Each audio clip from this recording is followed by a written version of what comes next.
Okay, so now we're going to make the sauce for the tamales. We've got the meat cooking, so these chilies have already boiled, so they're ready to be put into the blender. So we're just going to put all of this into the blender. And then we're also going to add 1.5 teaspoons of whole cumin. Get that in there. We're going to add 7 garlic cloves. And then 1 teaspoon of salt, just to salt it again. Okay, and then also we're going to add 4 cups of the broth that the chili cooked in. So you want to get that in there. Now be careful when you're blending hot stuff because you don't want that to really like explode on you. So you have to be very careful. Put a rag over it. So we're going to blend that and then we'll be right back. Okay, you can see the sauce is just definitely ready. It's nice and blended well. So now what I have is a pan that I added a little bit of oil in there, and I'm going to put my chili in there. And you're going to let that simmer, just kind of come to a slight boil just to get that oil cooked into that chili. And then if you have some left in your blender, you could clean it out with a little bit of the broth that's left over what you boiled with. But that's pretty much the sauce for the chili. So at this point, you're going to let it cook down a little bit. And then you're going to taste it for any kind of seasoning. If you think it needs more seasoning, this is when you're going to add your seasoning. And then once our meat cooks, we've got 24 minutes left before the meat's done, we'll add the meat into the sauce. Okay, we'll keep going. Okay, so while we have the meat cooking, we want to soak our corn husk in water so that they'll be nice and soft to work with. So get them soaked, probably for a good, maybe an hour, let them soak. Okay, so the meat is done now. It's cooked for 50 minutes in the Instant Pot. So now we're just going to shred this so it's nice and tender. And we just want to shred it because we're going to actually add it to our chili sauce. And also what you want to do is you want to keep that broth because we're going to strain this and we're going to use this in our masa. So you make sure that you don't toss this because we're going to strain all of that and use it. Okay, so now that I've shredded the meat and now I've added into my sauce, so we're just going to let this just kind of simmer, but just get all of that meat mixed well into the sauce. And then we're going to start working on our masa next. So this is what it should look like after it's all shredded and you've added it into your sauce. Okay, so I have the broth that the meat cooked in. I strained it, so we're going to use this inside of our masa. Now I'm going to be using my KitchenAid mixer for the masa. And so I've got 1.5 cups of lard. You're going to need the lard. And I'm going to mix that for probably a good 5 minutes before I start adding the other ingredients. Now you could also do this by hand if you don't have a mixer, but it takes a lot longer because you have to really work that masa. So if you don't have a KitchenAid, then you could definitely do it by hand.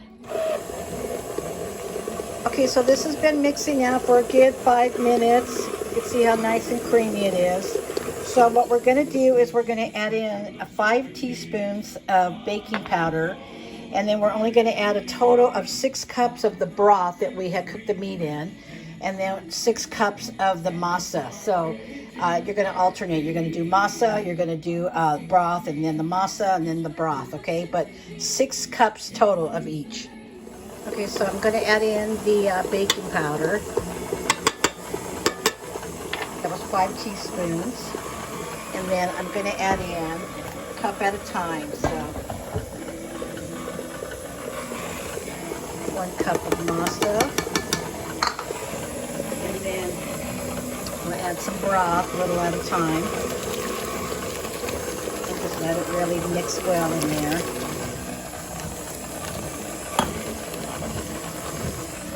Some more masa. And you just got it on low speed. And just keep adding in your broth.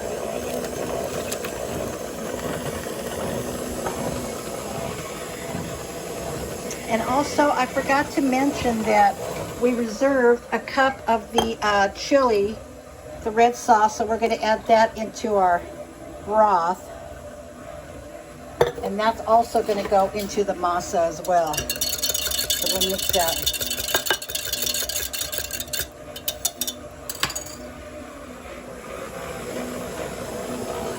Okay, so we're going to add a little bit more.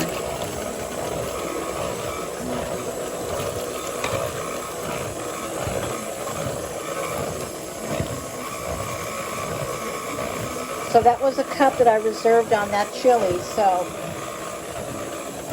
I'm going to put 1 cup less of the broth in there. And that's what you just keep doing. Just keep repeating that. Masa, the broth, masa broth. And then I'll show you the stage that you want to be at. Okay, so this is what the masa should look like. We are about ready to test it. And the way to find out whether or not your masa is ready is that we're going to get a cup of cold water, and we're just going to add a little bit of masa in there. And if it floats, then the masa is ready. So let's just get a little bit of masa. If it floats, the masa is ready. Okay, it didn't float, so we got to keep mixing. So we're going to mix probably for another good 5 minutes, and then we'll be back. Okay, we're back, and we're going to see if this masa is going to float. We're putting it in just a little piece inside some cold water. If it floats, that means your masa's perfectly ready. And it floats. All right, so we're good to go. So just keep in mind, you've got to really mix this masa really good, and that's your tester right there. If it floats, then it's perfect and ready to go.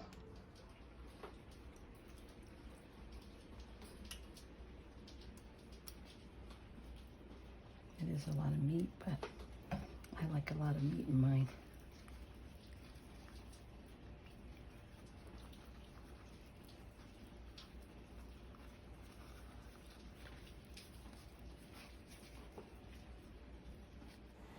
Okay, they're all ready now, and so what I'm going to do is I'm going to put a cloth over the inside, kind of a damp cloth, and just kind of cover it just to kind of keep all the steam.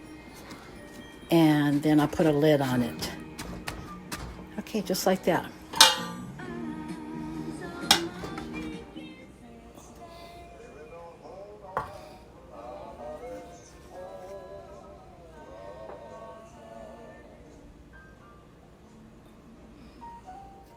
Okay, my tamales are done, and they are perfect. There's so much flavor in the meat and in the masa. They're just delicious.